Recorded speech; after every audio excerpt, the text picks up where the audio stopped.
ایک زمانے کی بات ہے کہ ایک بہت ہی خوبصورت اور طاقتور سلطنت تھی۔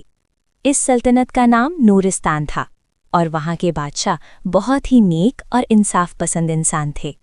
ان کی سلطنت میں ہر خوشحالی اور امن تھا اور لوگ خوشی اور سکون سے زندگی گزارتے تھے۔ بادشاہ کہا کرتا تھا، انصاف میری حکومت کی بنیاد ہے اور یہ ہر ایک کا حق ہے۔ بادشاہ کی 4 پیاری بیٹیاں تھیں۔ ان کے نام نور، حور، حورین اور عنبر تھے۔ چاروں شہزادیاں بہت خوبصورت، ذہین اور ایک دوسرے سے بے حد محبت کرنے والی تھیں۔ جب بھی وہ محل میں اکٹھی ہوتی تو ہر طرف خوشی اور مسکراہٹیں پھیل جاتیں۔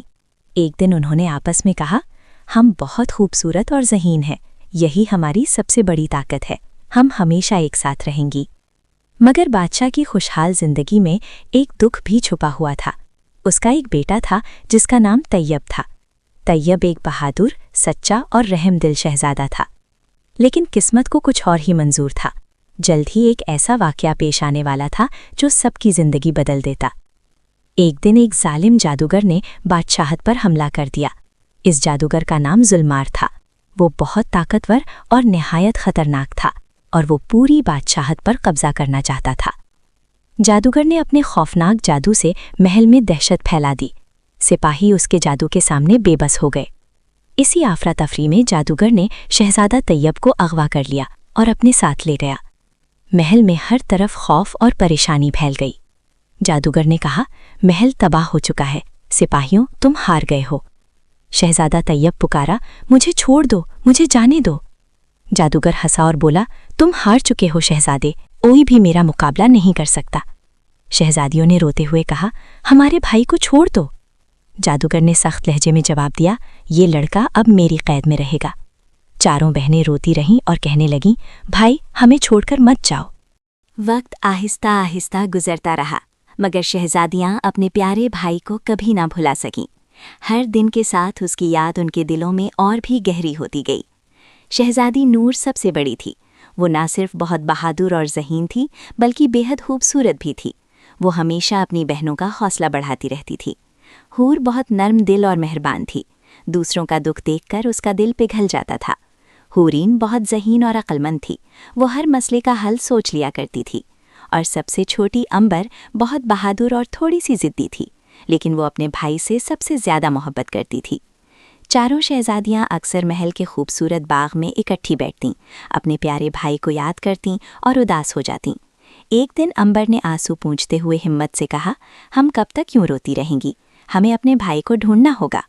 نور نے سر ہلا کر کہا، تم بالکل ٹھیک کہہ رہی ہو، ہمیں بہادر بننا ہوگا اور اپنے بھائی کو واپس لانا ہوگا۔ اگلے دن چاروں شہزادیاں گھوڑوں پر سوار ہو کر اپنے بھائی کی تلاش میں محل سے نکل پڑیں۔ وہ جنگلوں، پہاڑوں اور وادیوں سے گزریں۔ راستہ بہت مشکل تھا، لیکن اپنے بھائی کی محبت نے انہیں حوصلہ دیا اور انہوں نے ہمت نہیں ہاری۔ ایک دن وہ ایک بوڑھے درویش کے پاس پہنچی۔ درویش نے انہیں دیکھا، مسکرایا اور کہا، مجھے معلوم ہے تم کس کی تلاش میں ہو۔ شہزادیاں حیران ہو گئیں۔ نور نے پوچھا، بابا جی کیا آپ ہمارے بھائی کے بارے میں جانتے ہیں؟ درویش نے کہا، ہاں، تمہارا بھائی ایک سیاہ پہاڑ کے قلعے میں قید ہے، لیکن وہاں پہنچنا آسان نہیں، راستے میں خطرناک مخلوق اور جادوئی دروازے ہیں۔ چاروں بہنیں پھر بھی ہمت کر کے سفر پر نکل پڑیں۔ پہلا خطرہ ایک خوفناک جنگل تھا جہاں بڑے بڑے بھیڑیے رہتے تھے۔ حورین نے بہادری سے اپنی تلوار نکالی اور سب کو بچایا۔ دوسرا خطرہ ایک گہری وادی تھی۔ نور نے اپنی عقل سے ایک درخت کا پل بنایا اور سب کو پار کرا دیا۔ تیسرا خطرہ ایک جادوئی دروازہ تھا جو صرف سچ بولنے پر کھلتا تھا۔ درویش نے سچے دل سے دعا کی اور دروازہ کھل گیا۔ آخرکار وہ سیاہ پہاڑ کے قلعے تک پہنچ گئیں۔ اندر ظالم جادوگر ظلمار رہتا تھا۔ جب اس نے چاروں بہادر شہزادیوں کو دیکھا تو غصے سے بولا، تم یہاں کیوں آئی ہو؟ نور نے بہادری سے جواب دیا، ہم اپنے بھائی طیب کو واپس لینے آئی ہیں۔ جادوگر ہنسا اور بولا، اگر تم مجھے ہرا دو تو اسے لے جا سکتی ہو۔ پھر قلعے میں سخت جنگ شروع ہو گئی۔ جادوگر نے آگ کے طوفان اور خطرناک جادو کا استعمال کیا، مگر چاروں بہنیں ایک دوسرے کا ساتھ دیتی رہیں اور بہادری سے ہر مشکل کا مقابلہ کیا۔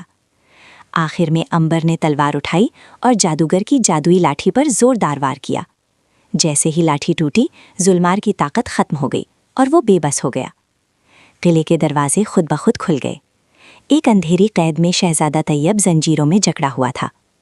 نور آگے بڑھی اور بولی،